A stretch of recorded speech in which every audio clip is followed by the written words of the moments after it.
February 1943, Mexico's landscape was transformed.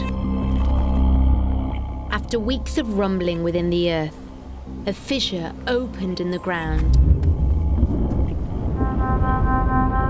and a column of black smoke billowed into the heavens. The next day, a flaming pyramid had risen from the earth. It was the size of an 8-story building and counting. For the first time in modern history, the complete life cycle of a volcano was about to be witnessed.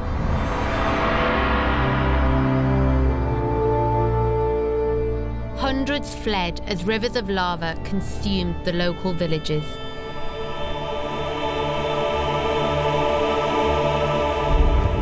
But one man edged closer and closer.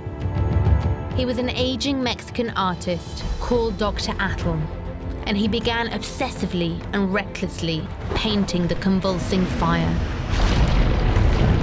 A river of lava ran towards me, he wrote. The heat suffocated me.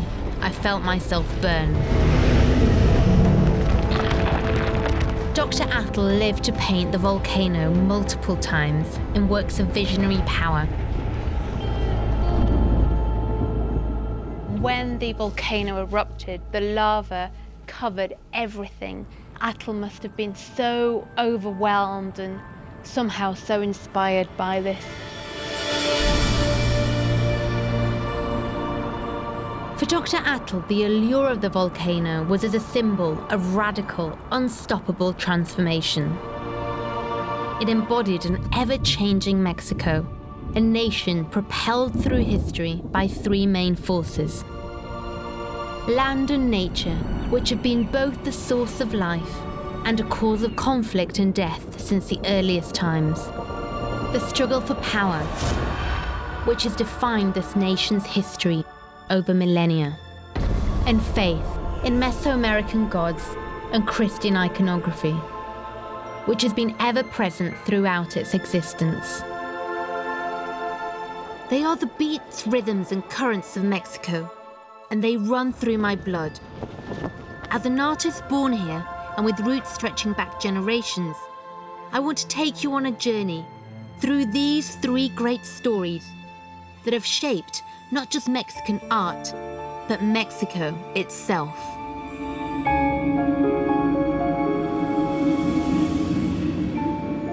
In this program, I want to find out how artists have drawn on the landscape and forces of nature to transmit their own visions of what it means to be Mexican.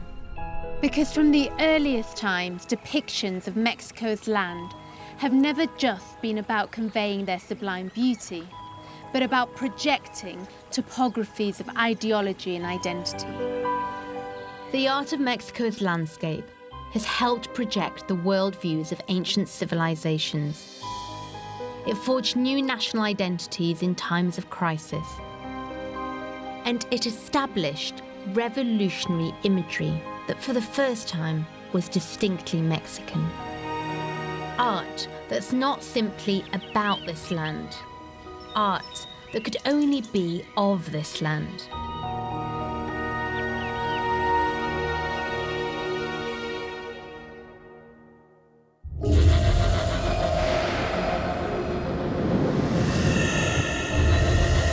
Mexico is a landscape of potent energy.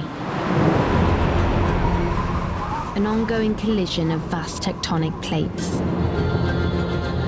1,600 miles north to south, the country's length is a distance from Sweden to Spain. Snow-capped volcanoes loom over fertile plains. Deserts give way to tropical forest. At the heart of the country is the Valley of Mexico. This fertile plateau sustained some of the greatest civilizations of the pre-Hispanic era. Ringed by active volcanoes, shaken by earthquakes, this has always been somewhere Mother Nature is ever present in people's thoughts. And from the earliest art of what we call Mexico, depictions of landscape have never been just about the land itself, but about the people that produced them.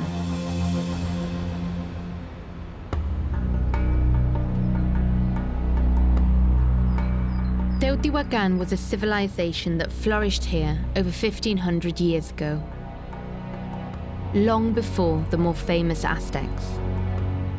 It was the largest city in the entire Western Hemisphere and is one of the most important archaeological sites in the world. Inside one of its compounds is something extraordinary. One of the earliest depictions of landscape in Mexico. A mural over 1,300 years old. Tatiana Falcón is an art historian who has studied Mesoamerican murals for over a decade. Tatiana, what would this have been like when it was first painted? I cannot start imagining what it must have been like, but look at the height of these walls. It must have been something very spectacular. The mural depicts a landscape full of people. The figures that you see in this mural are all doing things that are related to water. For instance, it is believed that these people, the figures in blue, are people that drowned. And then you see these figures down here that are swimming, clearly swimming, like this little guy here. This mural is about the thing that Teotihuacan revered above all else: water. You see the rivers, the water flowing, with the plants growing from the water, and these round green beads signify the water as being precious. The mural has been dubbed the paradise of Tlaloc. Tlaloc was the god of water. He sits looking down over this landscape. He had the power to bless the land with rain and fertility, or curse it with storms and chaos. He's one of the most important deities in Teotihuacan and in many other Mesoamerican cultures. The entire city of Teotihuacan was built in deference to water. The most prominent landmark on the mural is a mountain. Sacrificial victims appear to fall into it. Their blood becomes the water that flows out. This is an image of the sacred mountain, El Cerro Gordo, the dormant volcano that overlooks Teotihuacan. The mountain was abundant with springs. The people here believed it was the source of all the world's water. And only through maintaining Tlaloc's favor would the water continue to flow.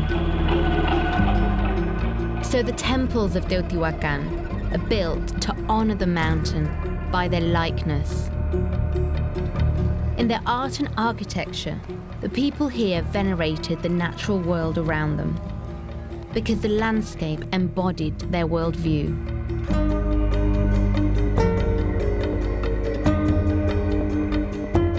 The realm of gods, it was not something they could master or control. It controlled them.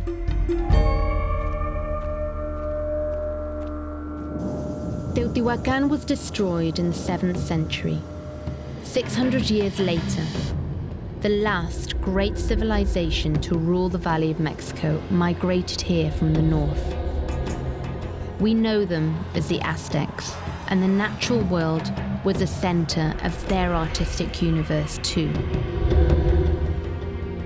The Aztecs recorded their history in illustrated manuscripts called codices. Few of these priceless artifacts remain in Mexico, and those that do are held in maximum security vaults. But here, in the Museum of Anthropology, are exact replicas, even down to the deerskin parchment they're written on. Es muy bello. Los colores, la forma de representar. No podemos entender el mundo antiguo sin esa relación tan estrecha con la naturaleza. Baltasar Brito is the director of the library here and an authority on these invaluable windows into pre-Hispanic culture. This is the Boturini Codex, made over 500 years ago. Its system of glyphs recounts the great migration the Aztecs made from the north to found their civilization in the Central Valley of Mexico in the 14th century. Nos va narrando paso a paso cómo fueron caminando por diversos lugares, las fechas en las que estuvieron. Como se puede ver, casi todas las fechas calendáricas también tienen relación con la naturaleza. Por ejemplo, son conejo, pedernal y caña. The final page of the Codex recounts the legend behind the founding of the Aztec capital, Tenochtitlan. The Aztecs built their city on an island in a lake, which has since disappeared. They believed a cactus emerged from the waters to signal where Tenochtitlan should be founded. Y cuando el águila llega y se posa en el nopal, este es el lugar exacto donde ustedes van a ser los más importantes señores de la tierra. Entonces lo que vemos en estos códices es que el mundo natural realmente era el epicentro del conocimiento, la sociedad y también el arte de estas sociedades. Yo creo que va en todos los sentidos. Esta relación que existe entre los pueblos y la naturaleza es patente en toda la cultura. For the pre-Hispanic civilizations, the natural world was their reference point for everything. Their foundation myths, their religions, their calendars. For them, the landscape held the power that shaped their culture. And their art expressed that they belonged amongst this sacred panorama. But when a Spanish expedition arrived off the coast of Mexico at the beginning of the 16th century, all of this was overturned.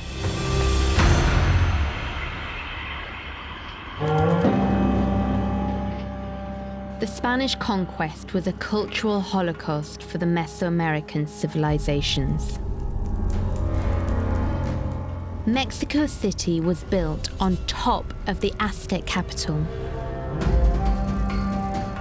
symbolic of the almost total cultural overwrite the Spanish were about to execute. The conquered territories were christened New Spain. The population were dispossessed of their land, reduced to a disposable source of agricultural manpower. Almost all forms of their art were denounced and forbidden. By denying them their land and the freedom to even depict it, the Spanish were denying the indigenous population their very identity. For the Spanish, this was to be Mesoamerica's Year Zero.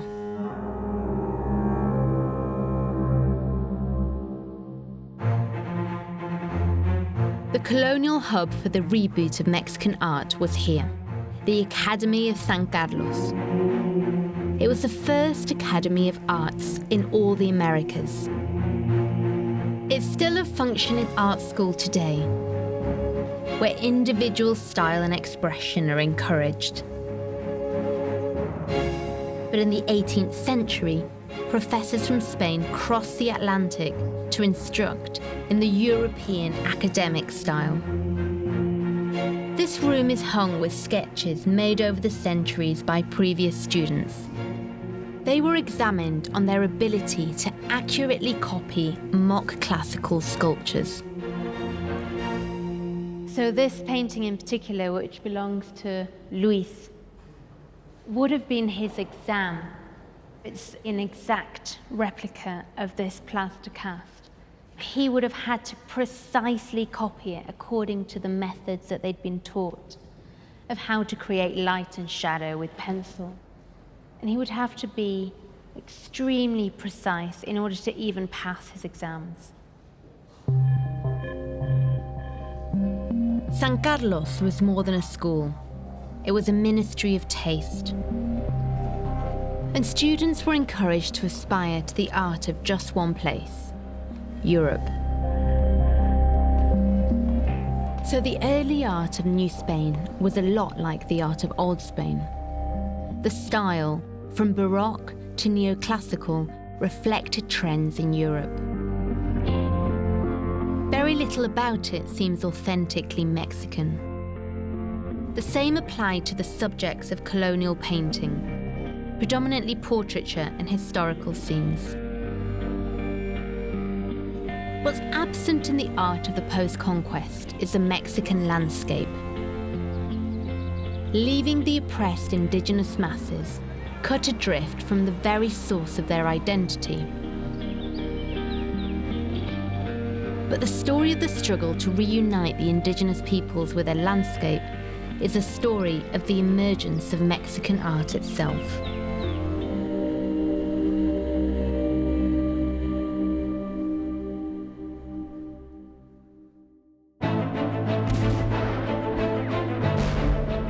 This struggle began with an existential crisis on a national scale. Just decades after Mexico declared its independence from Spain in 1810, it was embroiled in a disastrous war with the United States. The US annexed almost half of Mexico's territory. Soon after, France invaded and briefly occupied Mexico.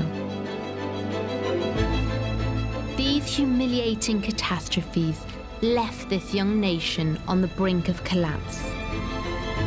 It was out of this ferment that an artist emerged who, through his landscape painting, helped forge a new sense of Mexican national identity. José María Velasco was born in 1840 and studied at the Academy of San Carlos. To understand his works, you have to understand the regime under which they were produced, the rule of Porfirio Díaz. He took power in 1876, determined to strengthen Mexico after decades of chaos. His repressive 35-year dictatorship was known as the Porfiriato. Velasco's symbiotic link to Díaz can be traced through his most famous painting, which rather fittingly is hanging in the presidential palace. Arturo Alcázar is a Mexico City-based artist with a deep fascination for Velasco and the Porfiriato era. Well, the nature of the Porfiriato, I think, is this importation of ideas to organize a new political class, and it starts the industrialization of the country. Velasco built his name with paintings that celebrated industrialization during the Porfiriato. Realized in the sumptuous romantic style of Constable or Turner, they were among the first landscapes of the post-conquest era. But Velasco's masterworks were the series of views he painted of the Valley of Mexico. This is the only one still hanging in Mexico City, painted in 1878. It helped turn Velasco into the de facto brand designer of the Porfiriato's New Mexico, because it projected a seductive vision of what it meant to be Mexican. A sense of national pride that emerges when you read the painting as not simply a landscape, but a history of the land. Velasco starts his timeline with the Popocatépetl and Iztaccíhuatl volcanoes that dominate the skyline. These embody deep geological history.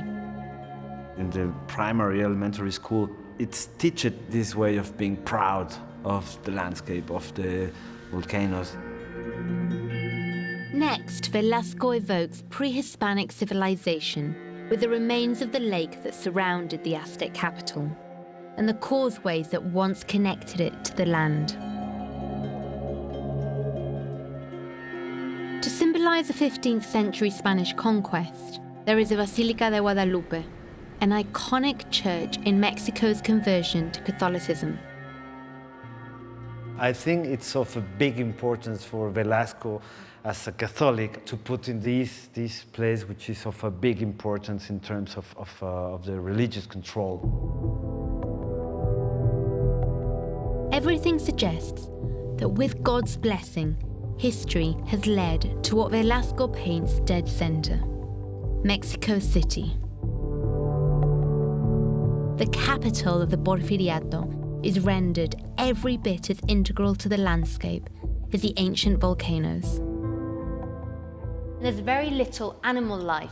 The absence of animals for me is saying the land is benign. There's no danger.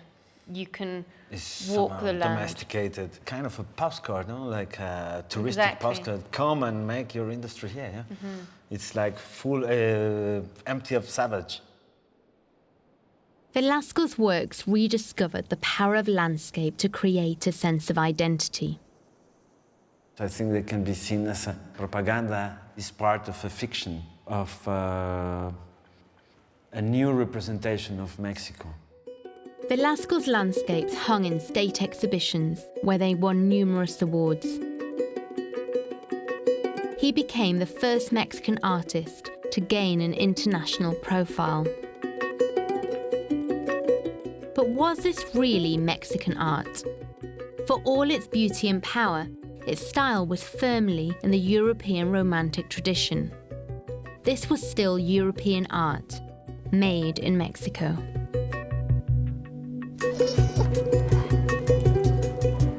For this to change and a truly Mexican art to emerge, another part of Mexico's landscape would become the focus of art.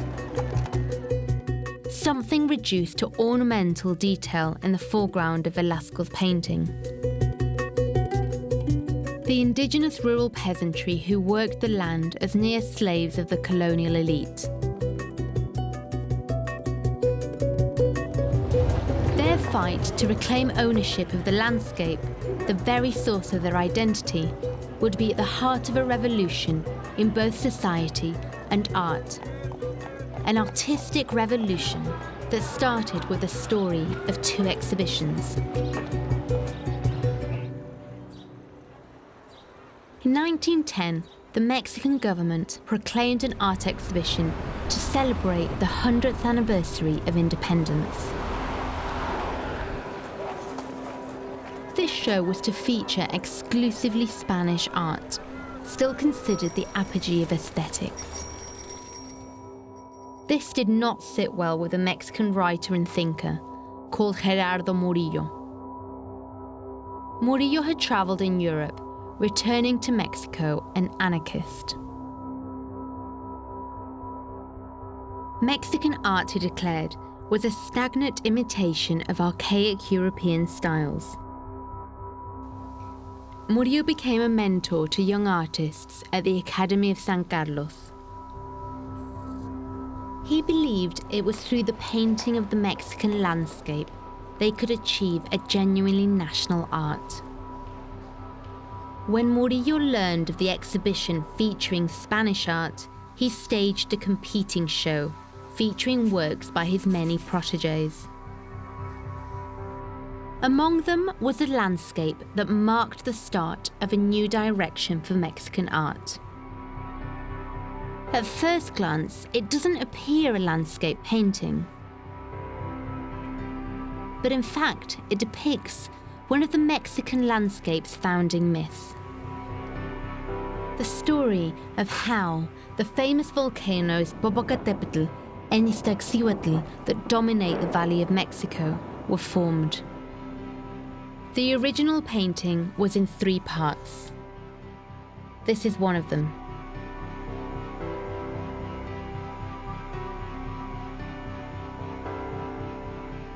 Popocatépetl was a warrior, an Aztec warrior, and his leader's daughter, a princess, fell in love with him. They were lovers, and when he went to war, rumor came back that he died. Completely taken with grief, she went up into the mountains, covered herself in snow and ice, and waited to die. The warrior returned, and absolutely devastated to find his lover, lay beside her. The two dead lovers became the volcanoes that now watch over Mexico City. The grieving princess became Teotihuacan, the white lady now permanently snow-capped. And Popocatépetl, the smoking mountain, the iconic volcano. And they really have formed a part of the collective consciousness of Mexico, the masculine energy and the feminine energy. The young artist who painted this was Saturnino Herrán. And by depicting the ancient myths behind these iconic landmarks, he was invoking a very different sense of Mexican identity. There's a white woman and a brown-skinned man, and the paintings are extremely sensual. And I can't help thinking that in a subconscious way, Herrán might be alluding to his parents, his male and female examples. His mother was European and his father was Mexican.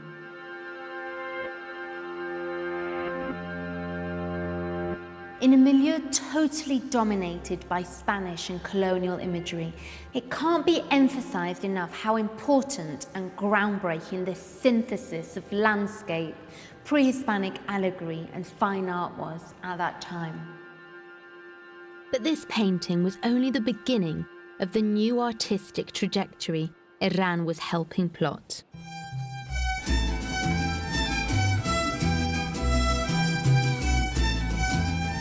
He would come here for his masterpiece, Xochimilco.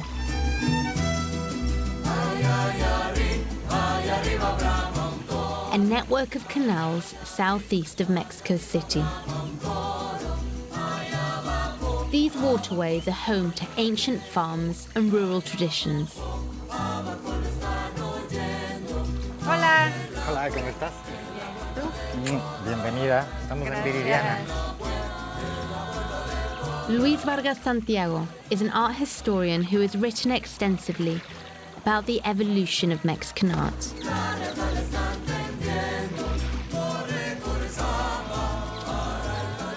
So we're in Xochimilco, and I've been coming here, I think, every year since I was born for birthdays or a family trip out. But it's usually on a Sunday, and it's usually extremely busy. It is. I mean, it's mariachi and music and quesadillas, and it's a fun trip for a weekend. Today, Xochimilco is a place to take a leisure cruise on one of these trajineras or canal boats. At the turn of the 20th century, it was an agricultural zone. Herrán came here in 1913 to paint what for me is one of the most beautiful and evocative paintings in Mexican history. As well as a stepping stone to a genuinely Mexican art. La ofrenda, the offering. It depicts a family of flower sellers transporting cempasúchil, or marigolds. These flowers are a key part of an ancient rural Mexican tradition. It's the Fiesta de los Muertos, or the festivity of the dead. So that's why they are carrying the flor de cempasúchil. It is generally the flower that you take to the graves of people you love. So the marigold is la ofrenda, but it's also a way for Herrán to bring the landscape into his imagery. That's so true. In a constrained landscape, the offering to cempasúchil makes it to represent the actual landscape of Xochimilco that all Mexicans are familiar with. It's fundamental to reflect the feeling and sentiments of the people that is depicted. La ofrenda draws its power from the time it was painted. By 1913, the dictatorship of Porfirio Díaz had fallen, and the Mexican Revolution had begun. The quiet dignity Echeverria's indigenous figures belies the fact that the country was knee-deep in blood. They represent every Mexican in a year that it's very conflictive. They are expressing feelings like melancholia, sadness. So it's about the drama of life and death. La ofrenda reflects the suffering of the people who lived off Mexico's landscape in the midst of civil war. In the legend of the volcanoes, Herran had used the landscape to foreground indigenous legends. Here, he was dramatizing the ordinary lives of the indigenous rural poor. This was a total shift in subject matter for Mexican art.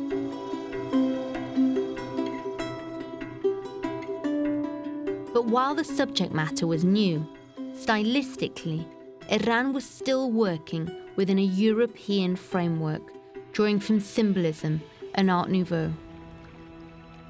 He is bridging two phases of Mexican art, coming from a European tradition, but with the depiction of a local matter. The place of La ofrenda in Mexican art cannot be overestimated. But Herran's star burnt brightly and briefly. Before the revolution ended, he fell ill and died, aged 31.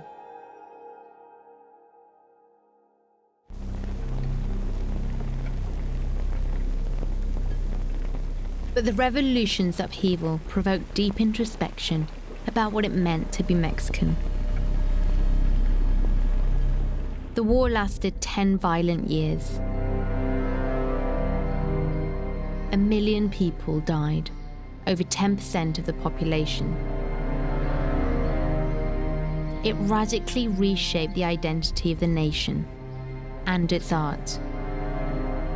And the visceral experience of battle led a landscape painter to within touching distance of a genuinely Mexican artistic voice.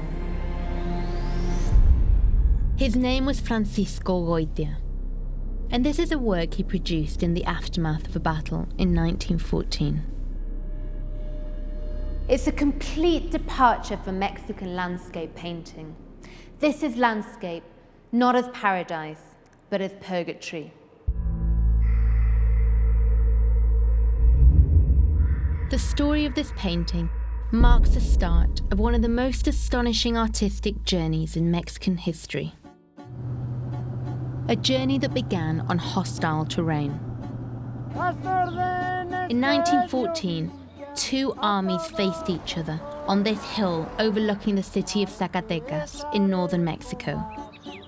Defending the city were federal troops. Advancing were the rebel forces under the command of General Francisco Pancho Villa. ¡Viva mi General Francisco Villa! ¡Viva! Attached to Villa's army as an official artist was Francisco Goitia. His next subject was to be the bloodiest battle of the Revolutionary War. Al disparo de un cañón, como lo tenían de acuerdo, empezó duro el combate. Pancho Villa's troops swept over this hill and routed the Federals into the city. There was a slaughter and thousands were killed. In fact, there were so many bodies, they had to be burned in the hundreds. And Goitia was here to witness everything. It was in the aftermath of this battle that Goitia painted his landscape.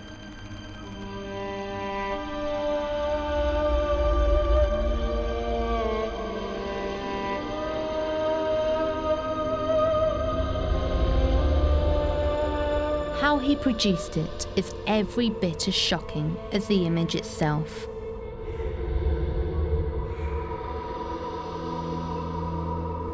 A general fighting for Villa had been captured and executed by federal troops in the desert.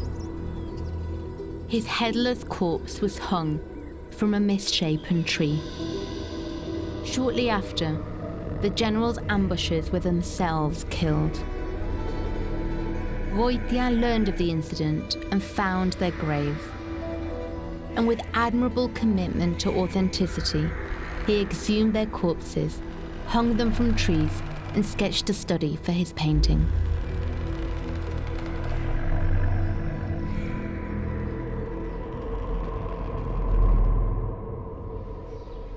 Both in style and content, there's nothing like this previously in Mexican art. In his many war landscapes, Goitia produced images that haunt you, like flashbacks to a nightmare. But what fascinates me most is the style. You can almost sense him feeling his way to express the full horror of what he was witnessing. And when the war ended, something incredible happened in Goitia's art. His work shed its darkness, and his landscapes filled with light and hope. This is the Pyramid of the Sun in Teotihuacan, then still covered in vegetation. Captured in the pristine midday sun, this isn't a desolate image of abandoned ruins, but a monument to life.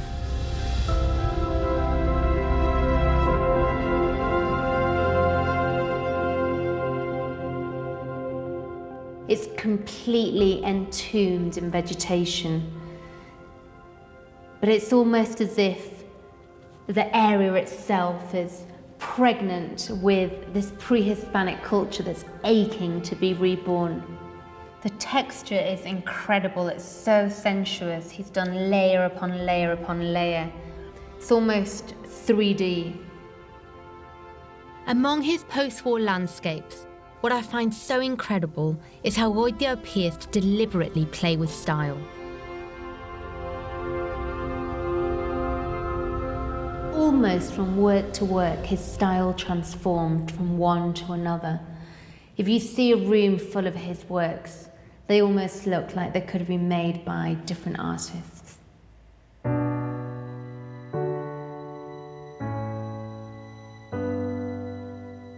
For me, Goitia is perhaps Mexican art's first truly singular voice.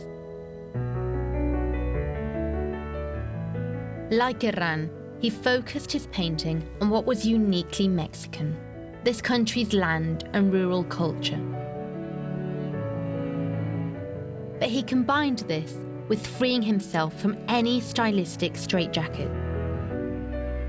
Goitia died in poverty and a hermit. His work was not widely appreciated in his day.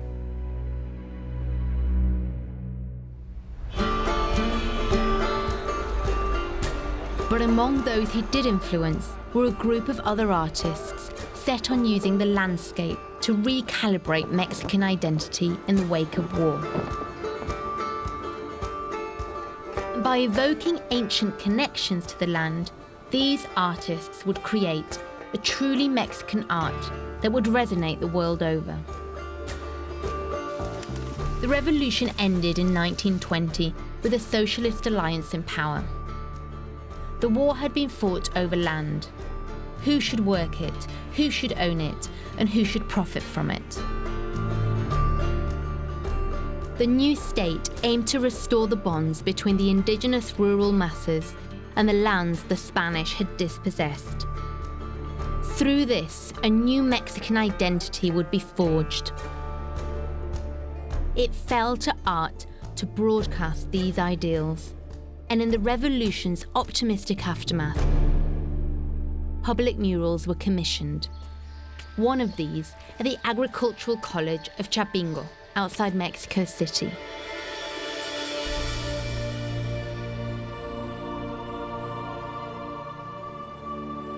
And the old chapel here is one of the most breathtaking sights in Mexican art. La Tierra Fecundada, the fertile earth, completed in 1929. It's a work by Diego Rivera, the most fated of all the Mexican muralists. It's a celebration of the country's post-revolutionary landscape. Many say this is his masterpiece. And stepping inside it is a dizzying experience. Above, a technique of painting called trompe-l'œil, French for trick of the eye, creates the feeling of standing below statues suspended in the air. So sculptural. They're very sculptural. We see what looks like relief in all of these panels, but they're flat. Diego very masterfully uses this illusion of three-dimensional space. Catherine McDevitt has been artist in residence at Chabingo for 23 years. She has studied the murals, their artistry, and their meaning for decades. They contain Rivera's narrative of the Mexican soil and the people's relationship to it. He begins by reaching back to the deep past, evoking a sense of ancient belonging. The first panel that you see on the right side of the door is Xilonen. She's one of the three corn goddesses in the pre-Hispanic pantheon. Then he portrays how before the revolution, the land had been monopolized by wealthy landowners and foreign interests. We see a worker who's being searched as he comes out of the mine. It's to see that he doesn't have any pieces of silver. The overseers of the mine are not Mexican. We notice a group of men and women that are bent in submission. They are being humiliated. They are being mistreated. Rivera then paints how the sacrifices made in the revolution will help transform the land. Two fallen heroes of the rural uprising are shown buried under a cornfield. The sacrifice of the leaders allows the corn to grow strong and healthy. The earth is fertilized by the blood of the revolutionaries. Finally, the transformation to a post-revolutionary landscape is complete. We see this wonderful panel here at the end. She represents Mexico, and she is pregnant, so she's the fertile earth. La Tierra Fecundada was a symbol of how the ancient connections between Mexico's indigenous population and the land had been restored. Actually, it's a very optimistic view of landscape at this time, of what the potential of the Mexican countryside could offer. And for me, it's really a distillation of Diego Rivera's social concerns, political concerns, artistic concerns, and I would even say spiritual concerns. He joins the natural cycles of the land, the fertility cycles of an agrarian calendar, to the human life cycles. And this to me is what art can do. It can make poetic leaps that remind us of profound truths. Rivera's mural exemplifies how Mexico's rich diversity of landscape and cultures had been matched by art similarly bursting with potential and possibility. This new art, free from imposed European aesthetics and rooted in the Mexican soil, was celebrated around the world. The forces of nature that had shaped this country had helped turn its art into an international powerhouse.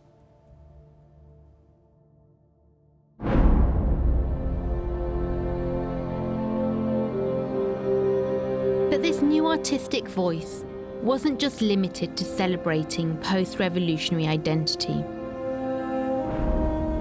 By the 1940s, for many, optimism was turning to discontent. The country had become a near one-party state. Many had not tasted the agrarian paradise promised by land reform.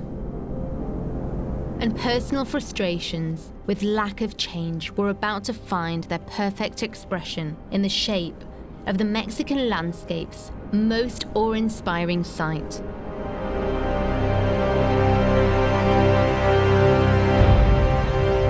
The birth of a new volcano, Paracutin, newest of major volcanoes. Steaming and hissing, the lava moves on at the rate of 200 yards a day. Communications are destroyed, 5 whole towns engulfed.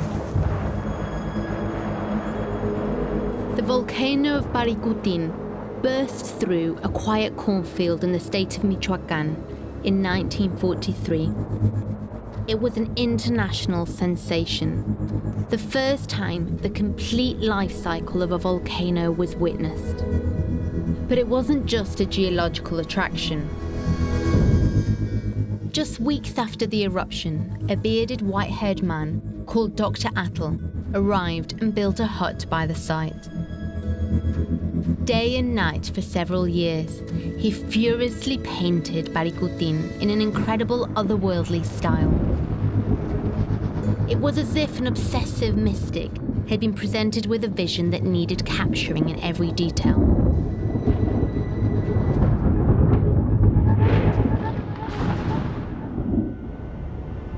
The awe Paracutin must have instilled in him can still be experienced.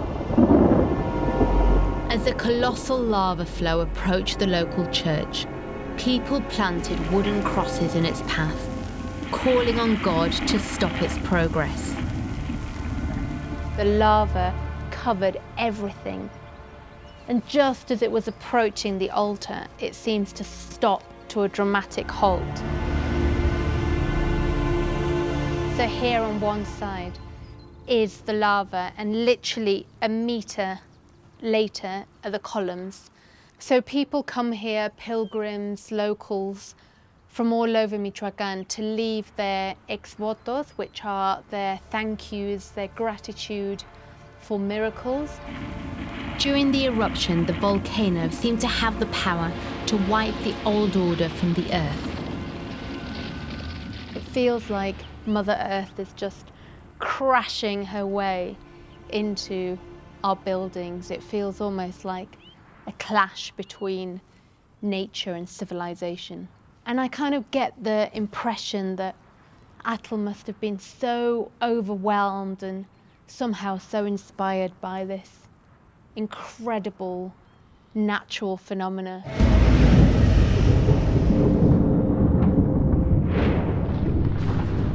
The sheer hallucinatory power of Dr. Atl's art matched the volcano eruption for eruption.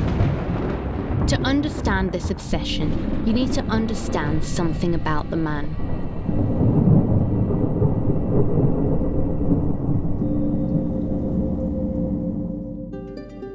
Throughout his life, Dr. Atl was many things.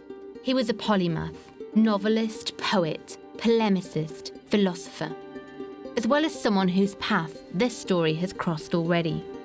He had been born in 1875 in Guadalajara with the name Gerardo Murillo. The same Gerardo Murillo who had staged the counter-exhibition of Mexican art on the centenary of independence, inspiring artists like Herrán to paint the landscape in Indigenous culture. Now he had changed his name to Atl, a pre-Hispanic word for water, and was about to make his own indelible contribution to the canon of Mexican landscape art.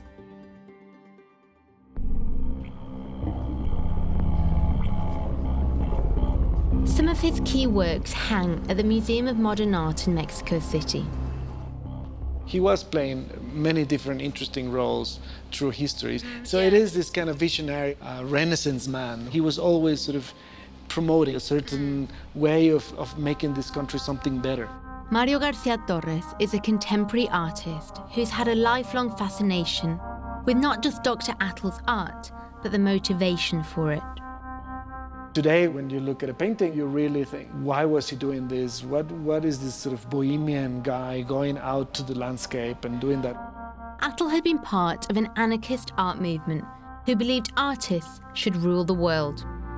He had originally supported the revolution, but believed society needed more radical change. He envisaged a country governed from a futuristic headquarters called Alinka. Well, Alinka was a really quite visionary, I think, quite a visionary project. He imagined a very big tower and he imagined sort of gathering many intellectuals and artists from all around the world and put them together to work together and really sort of change the faith of the world. And he wanted to have that here in Mexico, and I think immediately people thought this was totally insane. Atl wanted to transform Mexican society, just like the volcano had its landscape. Like Alinka, the volcano here, with its vibrant green luminosity, seems to possess the potential to create the world anew. It's almost like he's alluding to this life force of the volcano and green Mother Nature. It's almost like from that destruction also comes potential life. Parikutin seemed to embody the change in the world Atl himself was unable to effect. The volcano, which in pre-Hispanic times had housed gods, now embodied one man's desire for godlike powers.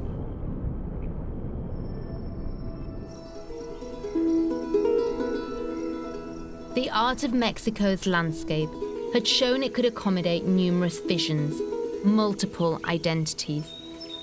It was no longer a canvas reserved for a single, all-encompassing worldview. And increasingly, in the 1940s and 50s, foreign artists were feeling the allure of Mexico as not just a natural paradise, but a utopia of artistic liberty. Perhaps the greatest example of this is the astonishing surrealist idyll of Las Bozas. Hidden in a remote corner of the Mexican highlands is a spellbinding collision of exotic flora and fantastical architecture. Its creator was a wealthy English eccentric called Edward James. But while he was born in Britain, his sculpture garden could only have been made in Mexico. Mexico is full of these places. Strange and bizarre landscapes that you slowly discover. It could only happen here in this dramatic landscape. Matthew Holmes is an architect who lives and works in Mexico and leads the conservation of Las Bozas. This garden allows you to explore. It allows you to get lost. It allows you discovery. And that's maybe its biggest value. Las Bozas was a coffee plantation when Edward James came here in the 1940s. He was a prolific collector of surrealist art and bought the plantation intending to create an orchid garden, until nature intervened. They say he had over 15,000 orchids when in 1962 a freak frost snowstorm killed most of them. And that's when he sort of rebelled against the forces of nature and said, now I will do this in concrete and nature will never be able to take it away again. James worked on Las Bozas for 20 years, relying on local builders and artisans. For much of his life, he'd been a drifter, restlessly moving from country to country. In Las Bozas, he found a home, a retreat where he could carve his surrealist dreams into the very landscape. He was definitely escaping, there's no question about that. But then again, so many people say that he'd spent all his life escaping. This was his paradise, sort of place where he was finally able to get away from everything. But there's something more to Las Bozas than James's sculpted Shangri-La. A bigger artistic statement that for me speaks to the role the landscape itself plays in the creation of art in Mexico. Las Bozas was left unfinished when James died in 1984, and its final revelation was to happen after his death. He said he imagined his structures fading into the forest, reclaimed by the landscape like some pre-Hispanic temple. And he hoped a future archaeologist would stumble across them and be utterly perplexed. Nature itself was to apply the finishing touches to Las Bozas. His sculptures weren't designed to dominate the landscape, but to be dominated by it. Today, the interplay between landscape, rural culture and art in Mexico has come full circle. In pre-Hispanic times, land and natural forces were the wellspring for all art and culture. The Spanish severed these symbolic bonds, but they were restored by the emergence of a Mexican art that followed the revolution. And I think Mexico's contemporary artists instinctively and actively reach for our landscape and indigenous culture to inspire works exploring Mexican identity. Not just in works that hang in galleries and museums, but in the vibrancy and informality of Mexico's street art. In this courtyard is a mural called the Dreamweavers. It's a symbolic landscape representing all of Mexico and celebrating what it means to be Mexican. It's the work of two artists, Sego and Sana. Al final todos los que crecemos aquí absorbemos esta nación y todas sus tradiciones. Y todo eso al final es un folclore muy bonito, le da identidad a este país, ¿no? The mural's central motif is a pair of figures in pre-Hispanic masks. Entre ellos están bordando un telar que en su interior tiene la representación de los estados de México a través de sus, de sus patrones o sus bordados. The diorama is placed in a lake, echoing the waters in which the Aztec capital, Tenochtitlan, was founded. And the mural is dripping in symbols of Mexico's landscape and indigenous culture. Poner el nopal como algún elemento principal dentro del mural, pues hasta el escudo nacional lo trae. Es porque ahí nace una nación, es porque ahí tenemos nuestros inicios, ¿no? Por ejemplo, el personaje tiene la lengua como si fuera de Tlaloc y haciendo alusión a esta conexión que hay entre el pasado que tenemos, pero reinterpretado a nuestro presente. Y esa es la manera en la que podríamos conectarlo como con un arte que tenga una identidad, sobre todo mexicana, ¿no?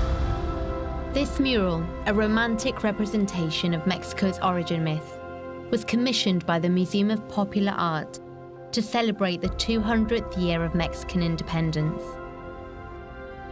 It stands in stark contrast with the official government exhibition 100 years earlier, which featured exclusively Spanish art.